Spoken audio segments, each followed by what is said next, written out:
बिस्मिल्लाहिर्रहमानिर्रहीम अस्सलाम वालेकुम dear student, welcome back. I am Mohammad Kamran और आज हम एक इम्पॉर्टेंट टॉपिक पढ़ने जा रहे हैं। वो है exoskeleton in the different organism, यानी हमने मेनली आज एक्सोस्केलेटन की बात करनी है। तो सबसे पहले तो हम देखेंगे एक्सोस्केलेटन क्या होता है। आपने स्नेल को देखा होगा, कुछ इस तरह का होता है हमारे पास स्नेल, और उस स्नेल के बाहर आउटसाइड इस तरह करके स्ट्रक्चर मौजूद होते हैं।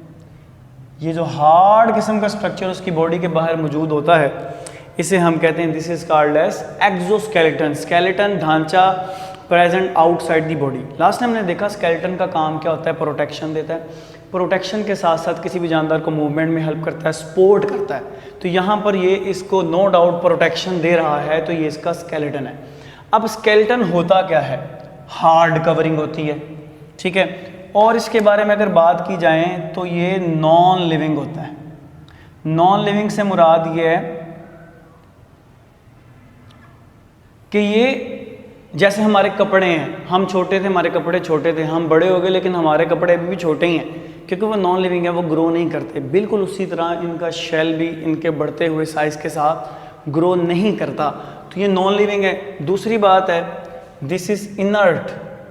इनर्ट बोलते हैं डीट को, यानी किसी ऐसे स्ट्रक्चर को जो बड़ा कम रिएक्टिव रेजिस्टेंट किस्म का स्ट्रक्चर होता है। और आखिरी बात यह है कि एक्सोस्केलेटन को हार्ड किया जाता है, स्क्लेरोटाइज किया जाता है, सेक्लोरिटाइजेशन, स्क्लेरन काइमा, हार्ड किस्म के हमारे पास सेल थे। तो स्क्लेरोटाइज की जगह आप ये सिंपल लिख सकते हो कि यहाँ पर डेपोजिशन की जाती, डिपॉजिट किया जाता है। किसको डिपॉजिट किया जाता है, कैल्शियम कार्बोनेट को। So hardening by the hardening material. अब एक्सोस्केलेटन की अगर बात की जाए ना, तो डियर स्टूडेंट हम एक्सोस्केलेटन को दो बड़ी लेयर्स में डिवाइड कर सकते हैं। यानी एक्सोस्केलेटन को जूम करके देखें तो हमें उसके दो पार्ट्स नजर आते हैं। नंबर वन, हमारे पास जो पार्ट है दिस वन, जो काफ़ी मोटा होता है, थिक किस्म का, और एक उसके ऊपर ज़रा पतली सी लेयर होती है, थिन सी पतली सी लेयर, ठीक है। ये जो पतली सी लेयर होती है, थिन लेयर, इसे बोलते हैं एपिक्यूटिकल। तो the structure of the exoskeleton divided into the two parts, epicuticle number one. Number two, procuticle. Procuticle कौन होती है, ये जो बल्क, ये जो ज़्यादा सारा बल्क ऑफ एक्सोस्केलेटन है, ये किसका बना हुआ है, प्रोक्यूटिकल का बना हुआ है। अगर इनके मटेरियल की बात करें तो एपिक्यूटिकल के अंदर हमारे पास वैक्सी लिपोप्रोटीन्स होते हैं, लिपोप्रोटीन्स, यानी ये वैक्सिस के बने, चैप्टर 2 में हमने पार्ट 1 में पढ़ा था, और लिपोप्रोटीन कॉन्जुगेटेड मॉलिक्यूल के बने होते हैं। अब इनका मेन काम क्या होता है, they act as a barrier, ये रुकावट के तौर पर काम करते हैं। ये किसी भी जानदार की बॉडी में दो चीज़ों को नहीं आने देते। Number one, water, so they are impermeable to water. Number two, microbes, यानी माइक्रो ऑर्गेनिजम्स, ठीक है। मैं यहीं लिख देता हूँ कि ये लेयर जो है ये बैरियर का काम करती है वाटर के खिलाफ, और दूसरा माइक्रोब्स के खिलाफ। माइक्रोब्स बोले तो वो जानदार जो आंख से नज़र नहीं आते। अब बात करते हैं इस प्रोक्यूटिकल की, जो सबसे ज़्यादा हमारे पास चले। बैरियर हमने कहा एक, नंबर वन वाटर और नंबर टू माइक्रोब्स, ठीक है जी। सबसे पहले ये जो प्रोक्यूटिकल है बनी किसकी होती है, तो ये carton, carton nitrogen containing polysaccharide है। दूसरा हम बोलते हैं टफ, लेदरी पॉलीसेकेराइड्स। ये इसकी कंपोजिशन कि ये टफ लेदरी पॉलीसेकेराइड की बनी हुई है। और लेदर भी वाटर रिपेलेंट होता है, पानी को एब्जॉर्ब नहीं करता, बिल्कुल इसी तरह ये लेयर भी वाटर को एब्जॉर्ब नहीं करती। लेकिन सबसे बड़ी बात है, इस लेयर को हार्ड किया जाता है, सेक्लोरिटाइज किया जाता है। कैसे, बाय डिपॉजिटिंग कैल्शियम कंपोनेंट्स, यानी CaCO3 से इसको क्या किया जाता है, हार्ड कर दिया जाता है। सो इसको हार्ड किया जाता है, इसकी हार्डनिंग की जाती है, स्क्लेरोटाइजेशन की जाती है। कैसे की जाती है? By calcium carbonate. अब हम आहिस्ता आहिस्ता, ये बहुत इंपॉर्टेंट शॉर्टी क्वेश्चन है हमारे पास, एपिक्यूटिकल और प्रोक्यूटिकल में फ़र्क करें। अब शेल ऑफ द मोलस्कन्स, हम आस्ता आस्ता एक्सोस्केलेटन पढ़ रहे हैं। मोलस्कन्स हमारे पास क्या हैं? एक हम बोलते हैं बाइवेल्विया। मोलस्कन्स में हमारे पास दो आते हैं जानदार, एक हम बोलते हैं बाइवेल्विया और दूसरे स्नेल्स। अब बाइवेल्विया आपको स्क्रीन पर शो हो रहे हैं, इनकी बॉडी दो इंटरलॉकिंग शेल से बनी होती है। जैसे ये शेल्स है, इसके अंदर ये जानदार टू शेल्स, बाइवॉल्व, ठीक है जी। और स्नेल जो हैं इनकी बॉडी एक शेल की बनी होती है। यानी बाइवेल्विया में एक शेल के दो हिस्से होते हैं, टू पार्ट्स, और स्नेल में सिर्फ एक पार्ट होता है, only one part, single shell. अब बात करते हैं हम लैंड स्नेल की और मेराइन स्नेल की। स्नेल हमारे पास आगे दो आते हैं, एक वो जो मेराइन वाटर में रहते हैं, ऐसे पानी में जहां साल्ट्स, जहां पर मिनरल ज़्यादा होते हैं, और एक वो हैं जो हमारे पास टेरेस्ट्रियल इन्वायरमेंट में रहते हैं। दो तरह के स्नेल। अब जो टेरेस्ट्रियल स्नेल और इन दोनों के स्नेल में क्या फ़र्क है? शेल का फ़र्क है। इनका जो शेल होता है ना जी, वो हार्ड होता है, नंबर वन, हार्ड होने के साथ साथ हार्ड होता है, और हार्ड होने के साथ साथ हैवी होता है, ठीक है, जो मेरीन वाटर में रहते हैं। और बात की जाए इनकी टेरेस्ट्रियल वाले, इनके ज़रा लाइट शेल होते हैं, लाइट शेल। ऐसा क्यों होता है? इसकी क्या वजह है? क्योंकि इनके पास मिनरल कम होते हैं। जो टेरेस्ट्रियल स्नेल होते हैं ना, इनके पास लेस मिनरल होते हैं, मिनरल इतने ज़्यादा नहीं होते, मिनरल्स की तादाद इतनी ज़्यादा नहीं होती, इसलिए इनके शेल्स भी हार्ड नहीं होते। और उनके पास तो मिनरल की कमी नहीं है, डिपॉजिट करते रहते हैं, अपने शेल को हार्ड बनाते रहते हैं। अब डियर स्टूडेंट, हम चलते हैं आगे। हम एक्सोस्केलेटन ऑफ द आर्थ्रोपोड के बारे में बात करेंगे, लेकिन मोलस्कन में एक बात अभी हमारी रहती है, और वो है ग्रोथ रिंग के बारे में। एक तो प्लांट में हमने ग्रोथ रिंग पढ़ा ना, तो मोलस्कन की अगर हम बात करें डियर स्टूडेंट, इसे देखिएगा, यहाँ मैं लिखता हूँ फिर मिटा दूंगा। ये हमारे पास कोई मोलस्कन है, ठीक है जी, और ये उसका शेल है, this is the shell of molluscan, ठीक है। ये अभी जो नया बना है, ये इसके साथ आप देखेंगे एक पुराना भी होगा, एक उससे पुराना भी होगा, और एक सबसे पुराना होगा। एक चीज़ नोट कर रहे हैं, जो सबसे पुराना है वो सबसे छोटा है। क्यों? याद रखिएगा, जब ये छोटा था इसका शेल भी छोटा था, बड़ा हुआ शेल भी बड़ा हो गया, और बड़ा हुआ और बड़ा हो गया, ठीक है। एक चीज़ जो मैंने इसकी डेफिनेशन में आपको बतानी थी वो ये है कि पहले हम इस बात को कवर कर लेते हैं रिंग वाली, फिर मैं आपको बताता हूँ वो चीज़ क्या थी। अब आपने ध्यान से बात को सुननी है, ध्यान से। ये जो हमारे पास मोलस्कन्स होते हैं ना, इनके शेल बड़ा, छोटा और छोटा और छोटा, नीचे मोलस्कन्स होते हैं। अब आपकी बुक में वर्ड लिखा हुआ है grow, shell grow as they grow. इसका मतलब हरगिज नहीं है कि इसका साइज बड़ा होता रहता है, बल्कि इसका मतलब ये है पुराना शेल, नया शेल, उससे नया, सबसे नया। जब ये बड़े हुए तो इनका शेल भी क्या, इन्होंने नया बड़ा शेल बनाया, तो ये रिंग की शक्ल में नज़र आ रहा होता है इन पे कि ये कितने शेल्स बना चुके हैं, ठीक है जी। तो ये बड़ा ऑब्वियस होता है इनमें। अच्छा, मैंने आपको बताना था कि ये एक्सोस्केलेटन बनाता कौन है। ये जो इनकी एपिडर्मस होती है ना, हाइपोडर्मस, ठीक है, वहाँ से कुछ एंजाइम सेक्रेट होते हैं, वो बनाते हैं, और कैसे बनाती है वो हमने देखना है अभी, ठीक है। और ये जो इसके साथ अटैच होती है with the help of muscles.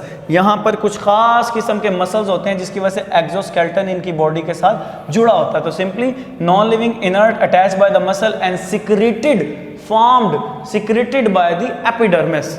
अब चलते हैं डियर स्टूडेंट हम आगे, और वो है एक्सोस्केलेटन इन द आर्थ्रोपोड्स। अब ये जो आर्थ्रोपोड्स का एक्सोस्केलेटन है, हम बोलते हैं बड़ा कॉम्प्लेक्स।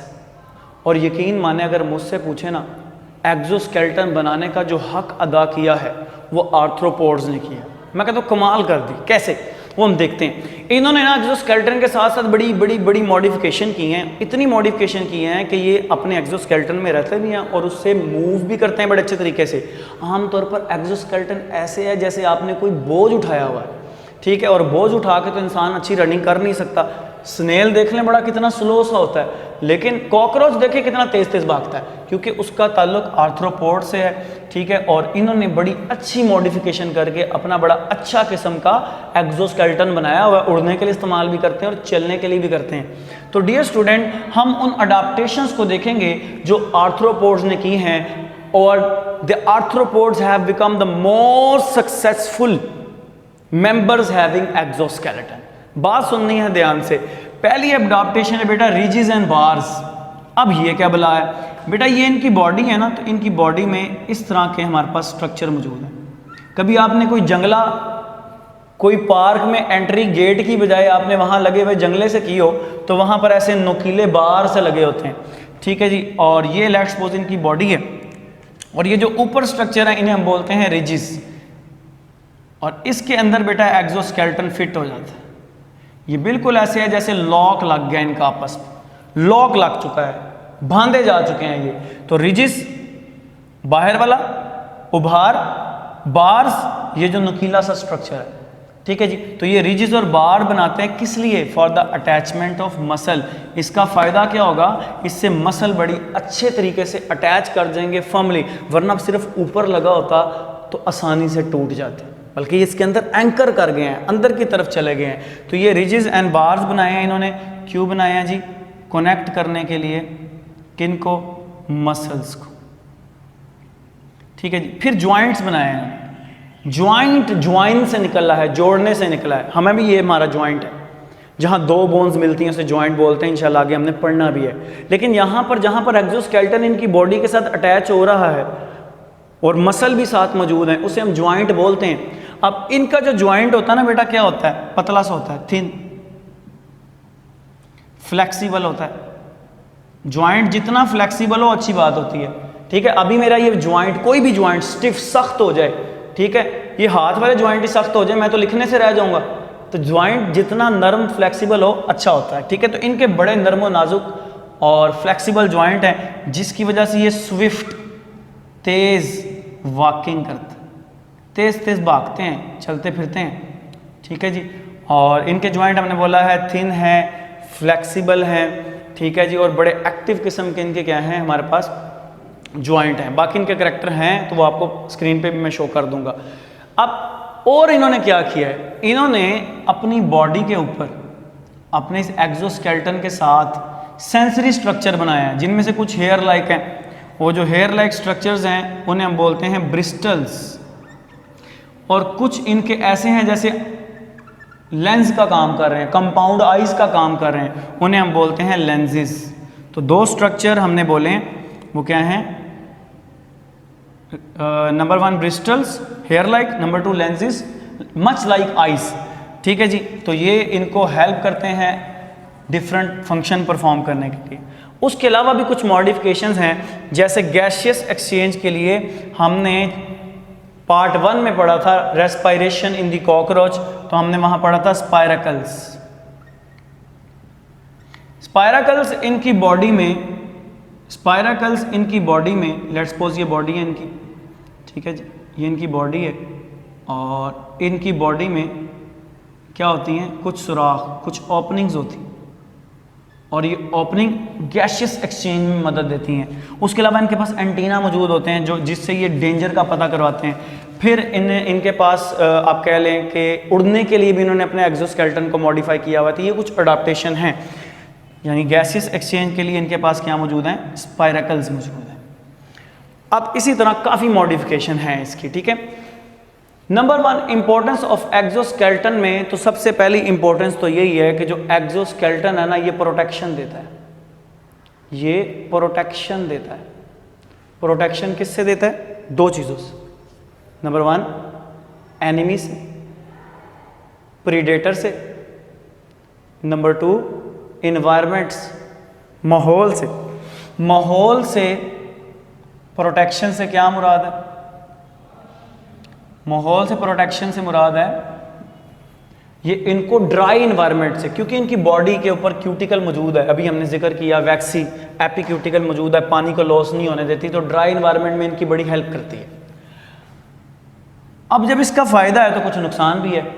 इसके नुकसान पर ये पिक्चर फिट होती है, या हमारी ज़िंदगी में अभी भी आप अपने 10 साल पुराने कपड़े पहन लेना तो आप बड़े होंगे, कपड़े छोटे होंगे। क्यों? मैं दोबारा कह रहा हूँ, क्योंकि आप जिंदा चीज़ है ना। एक्सोस्केलेटन हमारी कपड़ों की तरह डेड है, तो हम क्या बोलेंगे कि भाई एक्सोस्केलेटन इज डेड। एक्सोस्केलेटन क्या होता है? डेड होता है। जब ये डेड होता है तो हम कहते हैं डू नॉट ग्रो, ये ग्रो नहीं करता।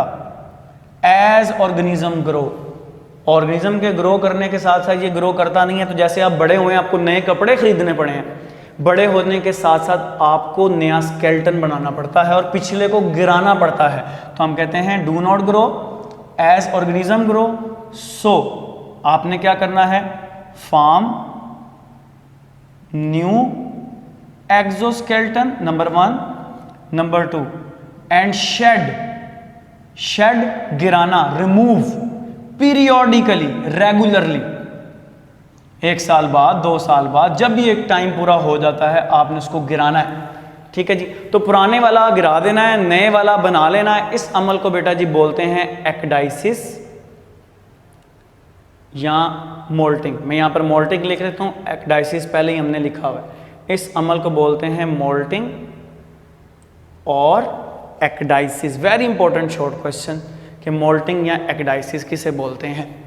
अब हमारे पास है स्टेजेस, इसकी डिफरेंट स्टेजेस हैं एक्डाइसिस की। अब हमारा पुराना स्केलेटन हो चुका है, उसे रिमूव करवाना है हमने। लेट्स सपोज ये पुराना स्केलेटन किसी जानदार की बॉडी पर मौजूद है और ये वो जानदार है जिसने इस स्केलेटन को मूव करवाना है। तो ये इसके एपिक्यूटिकल के साथ जुड़ा पड़ा है। ठीक है जी, ये एपिक्यूटिकल है। और जानदार की जिस्म में कुछ ग्लैंड्स होते हैं जो कहाँ मौजूद होते हैं? हाइपोडर्मिस में। कहाँ मौजूद होते हैं? हाइपोडर्मिस। ये ग्लैंड स्टेप नंबर 1 वो क्या है कि सिक्रीशन, या आप इसको लिख सकते हैं कि स्टेप 1 में हमने क्या करना है? हमने डाइजेस्ट करना है। ठीक है जी, या सिंपली सिक्रीशन करनी है। सिक्रीशन किसकी? Of glands by hypodermis. Hypodermis इस लेयर को बोलते हैं। ठीक है जी। और ये कौन से ग्लैंड है? ठीक है, ये ग्लैंड क्या करेंगे? ये एंजाइम निकालेंगे। वो एंजाइम आएंगे, ये ऊपर एक्सोस्केलेटन है, नीचे उसकी बॉडी है, इसको तोड़ देंगे। और ये एंजाइम क्या करेंगे? दैट सेपरेट, या सिंपली अगर आप लिख दें डाइजेस्ट। ठीक है जी, डाइजेस्ट करेंगे।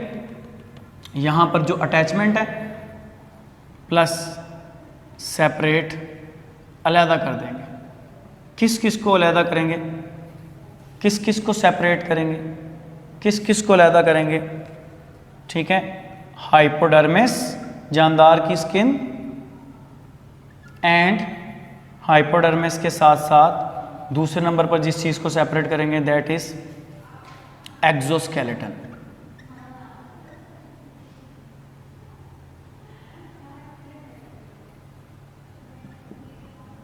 अब डियर स्टूडेंट, जो हमारे पास प्रोक्यूटिकल है, इसका दूसरा नाम एंडोक्यूटिकल भी है। Endocuticle, प्रोक्यूटिकल is also called as endocuticle. तो इस तरह आप लिख सकते हैं कि एंजाइम निकलेंगे और एंजाइम क्या करेंगे? एंजाइम एंडोक्यूटिकल, इसकी अंदर वाली मोटी लेयर को सेपरेट कर देंगे। किससे? हाइपोडर्मिस से। तो ये स्टेप हमारा 1 है। इसका आप नाम भी दे सकते हैं, separation of the endocuticle from the hypodermis. Step number 2 जो हमारे पास है that is secretion of new, नया एक्सोस्केलेटन। नेक्स्ट स्टेप में क्या होगा, नया एक्सोस्केलेटन बनेगा। देखिएगा इसी हाइपोडर्मिस में ऐसे एंजाइम मौजूद होते हैं जो सिक्रीशन दोबारा करते हैं और सिक्रीशन करके क्या करते हैं, नंबर 1 एपिक्यूटिकल बनाते हैं, रेड कलर से जो मैंने शो की थी लेक्चर के स्टार्ट में, और साथ ही साथ प्रोक्यूटिकल या एंडोक्यूटिकल बनाते हैं। तो दोबारा बन गई है secretion of the new exoskeleton, या आप कह सकते हैं कि हाइपोडर्मिस में हमारे पास ग्लैंड्स हैं और वो ग्लैंड्स क्या करेंगे, सिक्रीट करेंगे, निकालेंगे, बनाएंगे क्या, न्यू, नई, कौन, एपिक्यूटिकल एंड एंडो या प्रोक्यूटिकल। ठीक है, एपिक्यूटिकल या प्रोक्यूटिकल। अब एक पॉइंट हमने डिस्कस किया, पुराने वाले का क्या होगा, सेपरेट किया, दूसरा पॉइंट नया वाला बन गया। अभी ये थोड़ा थोड़ा साथ ही है क्योंकि ये पुराने वाला नीचे नया बन के आ गया है, उसके ऊपर अभी भी थोड़ा थोड़ा पुराने वाला है, लेकिन उसका बॉडी से अब कोई राब्ता नहीं है। तो जब बॉडी से राब्ता ही नहीं है, बॉडी से अब वो बॉडी का हिस्सा ही नहीं है, तो ओल्ड जो हमारे पास एक्सोस्केलेटन होगा, ओल्ड जो एक्सोस्केलेटन होगा पुराने वाला, ओल्ड एक्सोस्केलेटन, ये क्या करेगा, डीके होगा यानी ब्रेकडाउन होगा, प्लस रिमूव हो जाएगा, यहां से उतर जाएगा, यहां से रिमूव कर दिया जाएगा। लेकिन एक मसला हो रहा है, ये जो अभी नया नया बना है ये इतना सख्त नहीं है, इतना हार्ड नहीं है। तो सेक्लोरिटाइजेशन का मैकेनिज्म हमने पहले पढ़ा है, मैकेनिज्म हार्डनिंग, उससे क्या किया जाएगा, इसमें कैल्शियम कार्बोनेट को ऐड करके हार्ड बनाया जाएगा। तो स्टेप 4 यही है एक्डाइसिस या मोल्टिंग का, और वो है hardening, hardening of new exoskeleton. New exoskeleton hard हो गया, मामला खत्म। लेकिन ये 2 स्टेप, जब पुराना उतर रहा होता है, नया बन रहा होता है, इनकी बॉडी पे प्रोटेक्ट करने के लिए स्केलेटन नहीं होता, इस दौरान ये डेंजर में होते हैं, कोई भी प्रीडेटर आके इनको खा सकता है, तो ये छुप छुप के रहते हैं। ये क्या करते हैं, छुप छुप के। During the process of ecdysis they are more vulnerable in danger, so they hide themself, छुपा लेते हैं। ठीक है डियर स्टूडेंट, आखिरी बात मैं करूंगा, इस प्रोसेस को कंट्रोल कौन करता है, इस प्रोसेस को देखता कौन है, लुक आफ्टर कौन करता है। तो सुनो डियर स्टूडेंट, इनका नर्वस सिस्टम प्लस इनका एंडोक्राइन सिस्टम यानी कि हार्मोनल सिस्टम, नर्वस सिस्टम भी हार्मोनल सिस्टम भी। जैसे कि फॉर एग्जांपल इसका नाम एक्डाइसिस क्यों है, क्योंकि यहाँ पर एक हार्मोन इस प्रोसेस को कंट्रोल करता है, that hormone is called as ecdysone. क्या बोलते हैं उसे, एक्डाइसोन बोलते हैं, जो इसको क्या करता है, कंट्रोल करता है। होपफुली डियर स्टूडेंट ये लेक्चर आपके लिए बहुत ज़्यादा वैल्यूएबल होगा।